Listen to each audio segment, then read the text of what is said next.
Cousin Jared, we are back for our last week of baseball shows. I don't know how that makes you feel. No, man, how is that possible? Where did the season go? Yeah. Well, for the Astros, down the drain. We will talk about them later, though. Do want to give everyone just a heads up and the reminder, if you're looking for playoff baseball picks, projections, etc., Dub Club is the place to be. That sign up link to the show description. I will show everyone the cheat sheet for the Diamondbacks Yankees in case I try to fly by it again, because I just kind of forget as we're rolling along, just chit chatting about baseball, living the dream here. So you get to see kind of what you get. You'll get that for every playoff game, and you get all that for college football and NFL, college basketball coming up soon. So all sorts of goodies there at Dub Club, including access to Discord, where I've given out now 4 of 6 pitcher prop winners, now 2 out of 3, both on Thursday and Friday. So I was like, I didn't give out anything for Saturday or Sunday. I was so focused on football. I did not even look. No pitcher prop today either. There's not a lot of markets out, and the only 2 that were out there were just not enticing to me. But again, if you're on Discord, hit me up. I might have one for you on Monday. Might not. We don't want to force anything if it's not there. Right now, no A+ play of the day for Monday yet either. No A grade play. So we're not going to force if it's not there. There's only 4 games in the slate. So if it's not there, it's not there. Maybe it will be with more with lines coming up for the last game we don't have yet, starting pitchers confirmed, and then who knows how the lines move. But a special thank you to everyone over on Dub Club who's been with us for baseball season. It's been a fun year, and all of the income that's generated has allowed me to do this literally from when I wake up to when I go to bed. This helps me pay the bills so that I can focus on this stuff for y'all. And so thank you for those who are supporting me in that endeavor. I was out at lunch with Mrs. Professor this last week for a rare getaway little birthday lunch. And she made the comment. She was like, "You're either sleeping or working." And I was like, I hadn't really thought about it that way, but you're right. I'm either at the computer working, or I'm watching sports, trying to learn something, or a lot of times I'm both. That's what I did all day today. Yeah. I was in front of football. But I think the point of that is that, do you ever feel like it's really work? I mean, it work. It's a lot of time, but does it feel like, it's a grind? I've got to get up and work on sideline. I'm sure you're like, oh, this is exciting. I've got an idea. Let's go do this. It is. It's it's probably like a 100-hour work week for me every week, but it does not a minute of it feels like work. I love doing this, obviously. So, and that's why I hadn't quite realized it, because it doesn't really feel like work. But when you stop and think about it, it's like, I don't really do a lot other than sleep and work on these models and or watch, trying to learn and pick up and be as educated as I could possibly be. I'm trying to find that 1-2 punch of like, I build the models, we do the math, we talk about the prices, all the smart things, but also I'm watching this stuff. I'm aware of it. So I kind of hopefully can help from that angle too. So again, special thank you to those people on Dub Club helping support this endeavor. And hopefully you are pleased with the product. And as always, if you're not, let me know what else I can do to enhance your experience. Cousin Jared, this is usually the part where I talk about there's a day game, and you have allowed us to talk about this, but you didn't allow anything. There were only 3 games with the line. So this was really not an option for you. So I'm not giving you any credit for this day game. All right. Yeah. Sometimes I have input on the production of the show, but today the options were limited. Well, this one you got some input on the later ones. This one was a little bit more forced on you. You did have some options in the last 2 games in the late games, but Diamondbacks, Yankees, Cousin Jared, a weird scenario. I don't know if the people know this, so I just want to share this because I think it's hilarious. The tropical storm made Saturday's game an impossibility, and rather than play a doubleheader on Sunday, both teams weren't off on Monday or Thursday. And obviously, Arizona traveling back to New York would have been rough. I don't know where they're going next. They decided one of these teams was off Monday, one was off Thursday. They were like, let's just move the Monday game to Thursday, and then we can both play on Monday. It's like, that's kind of smart, but you never see something like that happen. They're usually so rigid on their scheduling. Mm-hmm. So we do have day baseball. Unfortunately, we have day baseball, but no like dinner baseball. It's very weird. We'll get another game until 9:40 Eastern after this. But we do have some afternoon baseball, which is always fun. This will be Merrill Kelly and Clark Schmidt. Here's like the too long don't read version of this. Number one, the Yankees still playing hard clearly as they want to start on Friday night with Luke freaking Weaver pitching. Mm-hmm. So it's not like they've given up, right? And that's kind of your threshold. You don't necessarily need to know. You just need to make sure that they haven't mailed it in. They haven't mailed it in yet, or else they wouldn't be winning with Luke Weaver. That's an easy one to mail in, right? Right. Mailed it in. The other part, Merrill Kelly, as much as we love this guy, good grade, he is one of the guys that has really extreme home road splits. All pitchers do better at home. I'm always talking about that. But over his career, his home ERA, 3.20, his road ERA, 4.50. I mean, that's quite a – and part of that is, of course, the fact that, as someone in the AL West here of the Diamondbacks, some of those games come at Coors, but it's not just Coors. He's just kind of always been this type of pitcher. For the season, 270 at home, 410 on the road. Mm-hmm. Great pitcher at home, love backing him home. On the road, it's a little bit more rocky. So I think some people might be looking at this game saying, Diamondbacks need a win. Merrill Kelly's a good pitcher. Both of those are true statements. Also true statement, the Yankees already won a game in the series. Merrill Kelly's not that great on the road.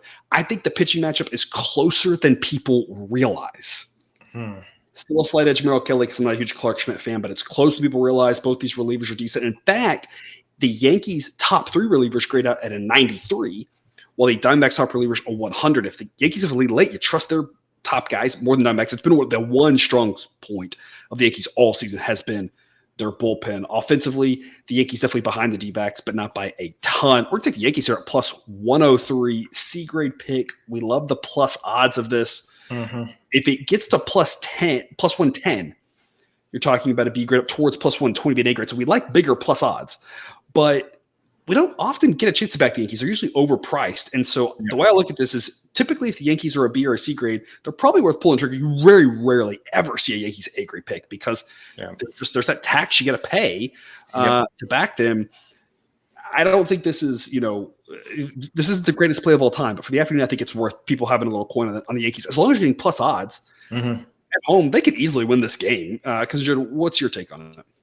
That's basically my take. It's a short slate, and I'm getting plus odds of a team that should win 49% of the time. I like that. And I feel like it's the most Yankees thing to do, to be eliminated from the postseason and then just decide that they're going to start winning a whole bunch of games in a row to close out the season here, because I'm sure that's what every Yankees fan just loves, that the team starts playing well whenever they're eliminated from the playoffs. So, yeah, I agree. Short slate makes this a little more enticing than normally it would be, but I think the odds of them winning this game get plus 103. Seems like a good way to make your afternoon a little more interesting. Yeah, and I think the key, we always talk about, right, the A grades, we play them because usually the edge is so large that even if there's something going wrong, we still have an edge. It's still a plus expected value play. The B grades and the C grades are the one we need to look a little bit deeper into. On a short slate, it kind of affords us the opportunity to look a little deeper in the magnifying glass and again, maybe uncover something like Merrill Kelly. The model doesn't really take that into account, because a lot of times when you talk about home road splits, you might be overreacting. But he's one of the handful of guys who might be a little bit more extreme. And so there might be even a little bit bigger of an edge than the model thinks. And so as you're looking under the microscope with this game, to me, the plus 103 model gives it a C grade. It might actually be closer to me. It might be a little bit more value there. So again, as you look deeper, Yankees, a decent play here at plus odds at home. They might get skunked like they did on Sunday. They might win handily like they did on Friday. Who really knows? Clearly, again, though, they haven't given up. They do have a lot of young players. And Aaron Judge apparently is still having fun hitting home runs, which good for him. He's clearly has a knack for that kind of thing. Clearly he should try to keep doing that. And again, here's the cheat sheet. If you're with us on Dub Club, you've already seen this, but if not, you can pause the video, zoom in, check out all the great information you get over there on Dub Club. Weather information, all the summary about the teams, the pitchers, the prices needed for run lines, reverse run lines, first 5, B grades, A grades, all sorts of goodies over there on Dub Club. And of course, interesting note, it will be a chilly afternoon in New York. As you can see there on screen, breeze kind of maybe blowing in, maybe across. Right now, not a total play. Model projects 7.7. And the books know this as well. The books have priced it at 7.5, but we are expecting a little bit of a chilly, low scoring game. I think the books are kind of in sync with where this one should be for now. But again, always check that weather update. Also chance of rain. So, I mean, there's just a lot happening with this game. From a total perspective, maybe this becomes more of a late afternoon game. Maybe the wind shifts a little bit, and all of a sudden, if it's across, it doesn't affect things as much. Or if it's in, now all of a sudden we would go under 7.5. So just a lot happening with that morning update on the weather is always a must check for all of our people on Dub Club. Which takes us to 9:40 Eastern, one of the three late games. Rangers at the Angels. Rangers, Astros and Mariners were all in a tight race, and this weekend the Rangers were like LFG baby and took care of business. Winning every which way possible. It seems like now they get to play the Angels, so quite a reward for them before they finish the season off with those aforementioned Mariners. This is a game that the Rangers should be big favorites in. They are big favorites in. We're not going to talk about the side and where there might or might not be value there in any sort of money line or run line pick. And of course, who knows what the first side market will bring when we look at that in the morning. What we are here to talk about is the total. Model projects 8.4 runs. It's going to be a chilly night in Anaheim, mid-60s, slight breeze out, which is accounted for in the park factor because there typically is a consistently slight breeze out in Anaheim, as opposed to a lot of stadiums where the wind changes directions. You just get the consistent breeze in the California stadiums, it seems like. So a park that can play hitter friendly at times in the summer when it gets hot, probably going to play a little bit more pitcher friendly than usual. And that's part of what's driving this. And the other thing driving this total projection down, John Gray and Patrick Sandoval are very serviceable starting pitchers. Both of them have ERAs. Sandoval may be the most consistent Angels starter all season. Probably, because as good as Ohtani was at certain starts, he having the injury issues and whatnot, he was definitely up and down. Absolutely. Yeah. Both these guys have ERAs around 4.20. Both of them have FIP and XFIPs kind of in the same ballpark, maybe a tad higher. Both very solid pitchers. Rangers offense is good. Angels offense not at this point. That's going to help. Yeah, it's going to help bring the runs down. Angels relievers a little bit of a concern. We're really hoping that Sandoval can eat up 6, 7, heck, maybe even 8 innings and get us to this under 9. It's close to even money, which is pretty good value on this one. B grade pick, and obviously love that push protection on 9, especially when the model says 8.4. Cousin Jared, you had some options in this game of which B grade you wanted. You chose this one, and I'm curious to know why. Well, the first thing is like you mentioned, it's close to even odds there. So definitely like that aspect of it, being able to go under a key number like 9, where there's lots of ways that you can push at that number. The other thing I would say is you mentioned the Rangers took care of business this weekend, and they did. Definitely good for them. I still get the feeling that nobody actually wants to win this division, though. And my guess is the Rangers find some way to make this difficult on themselves. And the way that they will make this difficult on themselves by having a close game with the Angels will not include there being lots of runs in this game, because with that Angels offense of a 78, I just have a very hard time seeing this game getting to be very high scoring. Like I said, I think it's probably going to be a close game, maybe something like 5-3. But the alternative is that the Rangers win this game like 8-0. And so either way, I like going under near even odds at a number as key as 9. Yeah, it makes a lot of sense. It's a solid B grade pick in my opinion as well. And I think the kind of summary psychological angle, which we talk about, we know it exists. It's hard to quantify. So we don't try to talk about it too much or make too big of a deal about it. We try to stick to the things we can quantify. But there is that, if you think about it, coming off of a series like that, if you are going to have a little bit of a letdown spot, it's going to affect the hitters, not the pitchers. And that doesn't mean like you said, the Rangers might win 8-0. And if they do, we're still good, right? We just got to hope that in that scenario, the Rangers don't win 9-1, right? But even if the Rangers blow them out, we got a chance because this Angels offense is terrible. But if there is a psychological effect from coming off of a big series win like that, it's going to affect the guys playing every day. It's not going to affect John Gray because he wasn't part of that. He wasn't expending any energy in that. He wasn't part of that emotional up and down. And I say this as someone who played myself, even playing in the old man league right now. We played an extra inning game a couple months ago. And as the pitcher who got out of that with the free runner on second, not scoring, my adrenaline was through the roof, and that game meant nothing to anybody. Right. When you're in it, you get all those ups and downs. John Gray wasn't in it. He didn't get any of those ups and downs. Right. So that can affect him. Yeah. The relievers, you tend to, I feel like the relievers, you only pitch so often. It's a lot easier to get it up and get going, right? Yeah, if you're the reliever. So if it's going to affect anybody, it's the hitters. So that's just an added asterisk bonus maybe we get if the Rangers bats are a little bit coming off of a big series, a little bit of letdown spot. Either way, like you said, the fact part of it is the Angels offense stinks. It's probably hard to score a bunch of runs. Good starting pitcher, decent, solid starting pitcher, and a chilly night. Not to say you can't hit home runs, but it's not like the ball's going to absolutely fly, which helps us. So under 9, B grade pick in Anaheim, which takes us to because Jared, Astros and Mariners, both of these teams, here recently just feel like a, hot potato, keep away, hold my beer type thing. With how bad they're playing, the Astros had it in front of them, and all the experts were talking about how they were likely to win the playoffs because they had the weaker schedule.